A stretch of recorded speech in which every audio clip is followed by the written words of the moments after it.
If you're a wellness professional or aspire to be one, then you can take inspiration from other wellness professionals' creative application of their skill set, their passions, and problem solving. In the WellPro Mastermind, and details about that in the show notes, by the way, we use the L.I.F.T method to leverage your uniqueness so we can solve that problem of how you stand out and influence when there are so many newly certified, or at least calling themselves coaches, trying to do the same as you. This is one of our community members. So say a virtual warm welcome to her, and you may potentially see her inside our mastermind on one of 3 hot seats we host each month. If you're a member, know we give you 12 opportunities every month to get answers one-on-one to immediate questions like how to craft an offer, where to price your product, how to fill seats on a webinar, or how to make a call to action on said webinar, and where and when and when not to do it. You can learn more at fitnessmarketingmastery.com/WellPro, WELLPRO. You can be among our first members and get the founder's rate if you're listening in real time. Enjoy the kickoff calls and the full library, no matter when you join, for as long as you're a member and for no obligation. Month to month. That's it. That's all you're committing to. I'm Deborah Atkinson. You're listening to She Means Fitness Business, a division of Voice for Fitness where we all believe you deserve to have consistent, reliable revenue from clients that you love, and that you want to be yourself an inspirational example to other midlife women. In order to do that, you need a profitable health and fitness business. The problem often is a lack of traffic and or you, girlfriend, are charging too little. So one or the other or both of those can be issues. I know this problem oh so well because I gutted my life and my business and started over at 49. And I went from zero, couple of lean years, 0 revenue annually to 6-figure months. And so can you. But there's a specific way to do it. There are some things you cannot afford to try to do first. And that I learned the hard way, but you don't have to. I'd love for you to book a call if we're a good match. However, first, I'd just love for you to go and download the scorecard. The business scorecard will tell you at a glance, in about 2 minutes, where you may have holes in the trying to grow your business. And even if you're trying to skip ahead and make some quick money, you have to come back to getting those ducks in a row. Otherwise, you're always going to be scrambling, always going to be stressed, and no one wants that for you. All right, let's dive into this episode. In Jill Beck's eyes, health and wellness for people over 40 is in dire need of transformation. And let's be honest, the industry has struggled to address the lack of fitness and wellness options for anyone who's not a fit 25 to 40-year-old white guy. Once Jill left Wall Street 20-some years ago, she started to get serious about her health and fitness. And over that journey, she saw firsthand how few resources and options existed for people over 40. Now she's on a mission to ensure that nobody else has to go through that experience by themselves. Combining her experience with tech and finance, with her passion for wellness, fitness, and overall health, Go Long is currently her 3rd business venture and the one she's most excited about. The major through line in all of her businesses has been wanting to help people become their best selves, however they define that. I think you're going to get a ton of value out of this podcast, a lot of inspiration, and I asked some pointed questions that you too want to ask yourself if you're toying with the idea of a new business or pivoting in the current business that you have. Let's dive in. Jill Beck, thank you again for being here. It's great to be back. So listeners, just so you know, as we often do when we have a really juicy guest on Flipping 50, and I know everything she says, actually, we need to dig underneath it and give you the insider report. That's exactly what we did with Jill here. So she's a captive audience. We said, hey, do you want to come out and hang over here for a little minute?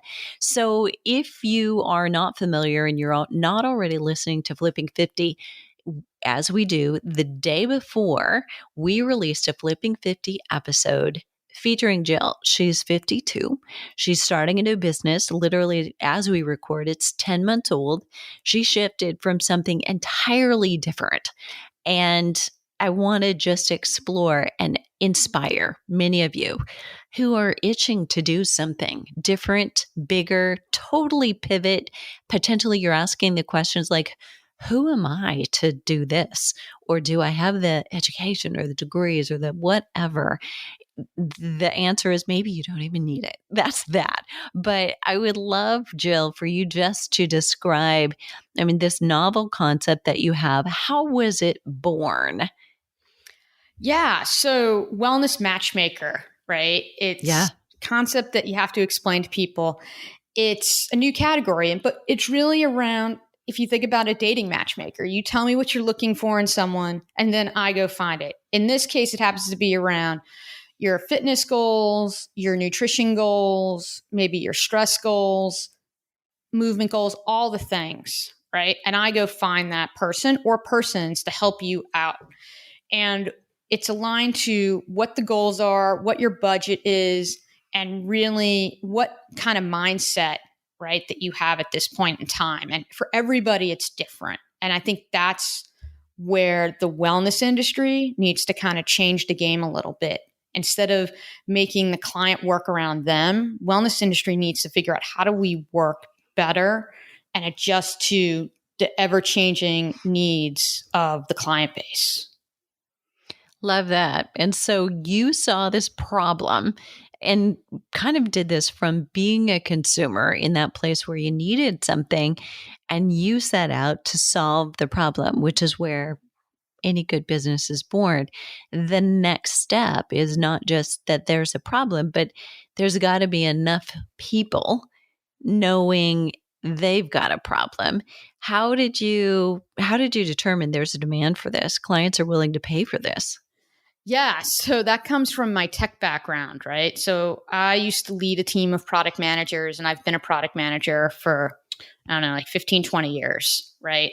And everything with product management is starting from the customer and understanding what the customer pain point is. And in this case, this idea was born out of a discussion I was having with a friend, ironically talking about my job search. And when she was telling me that she wants to start, exercising again after a period of time. And I said, one thing you should think about if you're looking at this type of place is XYZ and blah, blah, blah. And we were talking about it for like 20 minutes. She's like, wow, you should like charge people for this. And I'm like, nah, come on. She's like, no, there's like an actual need. And I started thinking about it. And I was like, yeah, there is an actual need, because a lot of times you go to a website and you don't know the questions to ask, like with anything, right, in life that you're getting familiar with. And fitness is one of those things. And so ironically, that same day, I had conversations scheduled for my job search with 4 people in the 40 plus demographic, women over 40. And I said, I'm just going to spitball this idea to you. Just tell me what you actually think. I don't want you to tell me if it's good, if you think it's garbage.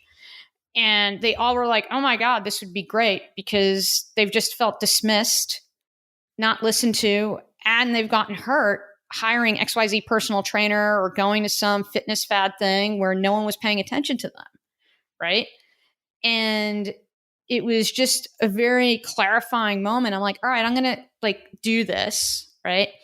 And then I started interviewing people, and I interviewed 75 people, and I asked them a series of questions. And then I did a survey, online survey, had over 300 people fill it out. And it seems like there's this need for it, right? That people don't know the questions to ask. They do want to take care of themselves. They know they're being bombarded with messages that they need to take care of themselves, but they don't know how to go about it a lot of times. And they're scared because of past scar tissue doing something about this. Yeah. So good. Okay. Question on the people you interviewed, those 75 and the 300 that you surveyed.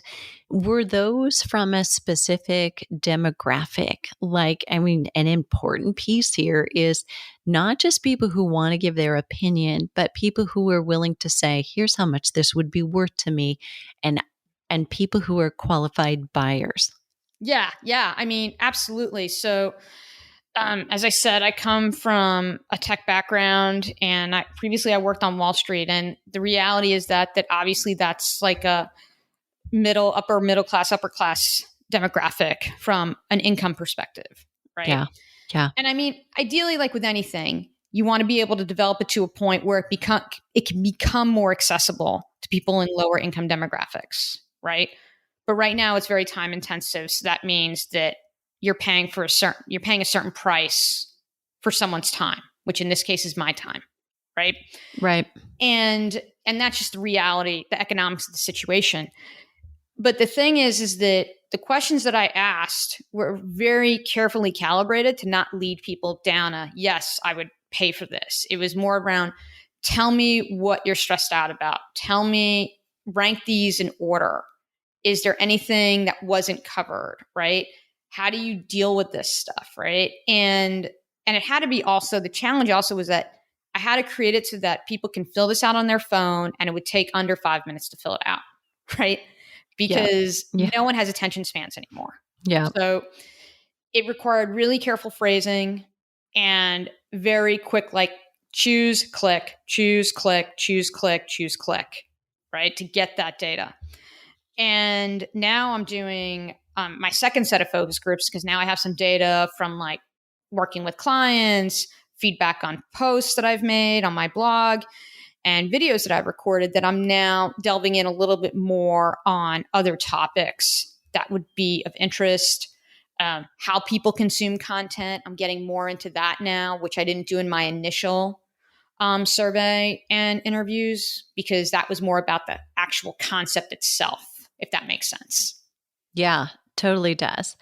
Talk a little bit to our listeners here who are a mixture of health, wellness, fitness professionals, some functional doctors listening in. What kind of professionals are you currently referring to?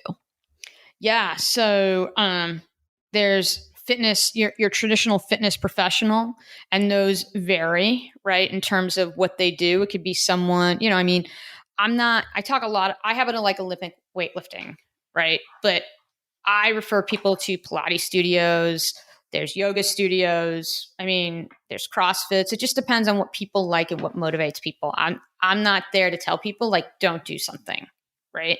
Mm-hmm. My job is to say, this is what you've told me that you're interested in. These are the things you're worried about. Here are the pros and cons with each. So that's that aspect. Then there's dietitians that I focus on. And, depending on what you're looking for. Now, there are some coaches who do more than one discipline, right? So the coach that I happen to work with, she happens to do both food and strength training with a little bit of stress management in there, right? That happens to work for me, but that's not something I'd say I'd recommend for everybody, because there might be someone who is on a very kind of restrictive diet because of an autoimmune disease, right? Where you want to potentially be sending someone to like a registered dietitian, right? Who understands, really how to work around that. And so you have to just figure out like what the lane is. And then the other types of professionals I work with, I've worked with a number of executive coaches from my previous life, and they've helped me, with like stress management and navigating certain situations. So some of them, kind of also get into like the life coaching type of thing. And so it's things of that nature that I refer people to. But the other thing I'm going to be doing is for my paid subscribers, so people who either pay for me to help them with the matchmaking services, or they pay for my blog, right, is that we're going to have AMAs with certain experts where paid subscribers can ask questions of these experts. Everyone will be able to watch it at the end, but the paid subscribers will be able to get their questions specifically answered by these experts. And one of those experts is going to be in Medicare to help people understand like how they can plan for Medicare, whether it's for themselves or for their parents, and what are the challenges associated with that if you're worrying about your parents aging in place or moving to assisted living. So very diverse. Love it. How could a pro listening connect with you to tell you more about what they do, how they might be a resource for you? Is that something that you're open to? In other words, to vet your professionals out? Yeah. I mean, I think that it's the more offerings I know out there, the better, right?